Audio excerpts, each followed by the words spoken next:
you can hear me over the wind, swimming in this, even though there's a clear directive not to do that because they could die.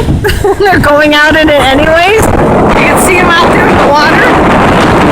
And then of course they bring their dogs down here, so this is the dog beach, and they're setting their dogs out in it too. I mean, the dogs could get injured also.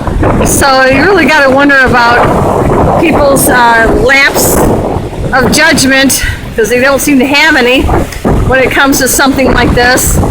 And it's really super windy. The wind gusts are 17 miles an hour. I'm sorry, it's 17 miles an hour from the south. Obviously, I'm facing south.